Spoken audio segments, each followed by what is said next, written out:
Nicolas Bouzoum, vous revenez ce matin sur le rapport annuel de l'ONG Oxfam, qui est traditionnellement publié le jour de l'ouverture du forum de Davos, comme un pied de nez d'ailleurs. Ce rapport pointe l'augmentation des inégalités dans le monde depuis 2 ans.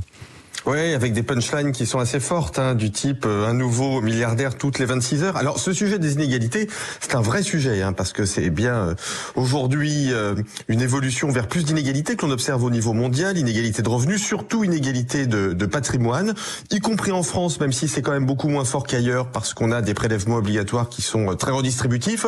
Donc un vrai sujet, mais pour être crédible, justement, ce sujet, il faut le traiter avec rigueur et honnêteté. Alors il y a d'abord ce chiffre qui est rabâché à l'envi depuis lundi. La fortune des milliardaires a autant progressé en 19 mois de Covid que lors des 10 années précédentes.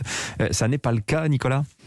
Oui, alors écoutez, je sais pas justement si c'est un problème de rigueur ou d'honnêteté, mais globalement, il y a quand même beaucoup de confusion dans ce rapport. Alors la première chose quand même qu'il faut dire, c'est que ces hausses de patrimoine des milliardaires, ce sont des hausses qui sont la plupart du temps virtuelles. Pourquoi ? Parce que ces milliardaires, en fait, détiennent des actions, et ces hausses de patrimoine, elles sont liées à l'augmentation des cours de bourse. Alors dans la majorité des cas, ce n'est pas de l'argent qui va dans leur poche, c'est un enrichissement qui est un enrichissement virtuel, mais qui n'est pas réel, et qui peut d'ailleurs s'inverser.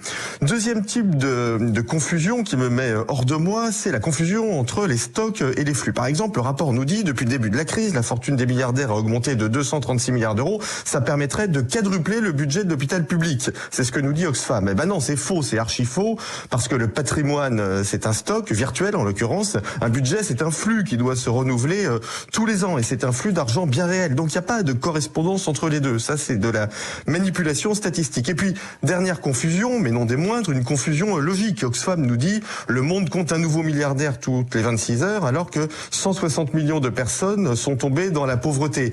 Oui, mais c'est pas dans les mêmes pays. Alors c'est vrai que les milliardaires ont vu leur patrimoine augmenter grâce à l'argent qui a été déversé par les aides pendant la crise, ce que l'on a appelé chez nous le quoi qu'il en coûte. Mais c'est bien ce quoi qu'il en coûte qui, là où il a été mené, notamment en France, a permis de limiter la pauvreté.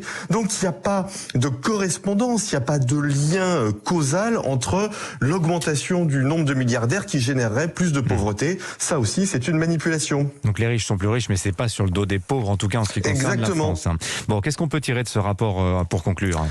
C'est dommage parce qu'il dessert sa cause, parce qu'il attise un peu les jalousies, et que ce sujet qui est un immense sujet, notamment dans les pays anglo-saxons, mériterait une analyse mieux menée. Merci Nicolas. La France et les riches. La France et les signes extérieurs de richesse. D'ailleurs, c'est un peu l'équation de l'affaire Blanquer à Ibiza.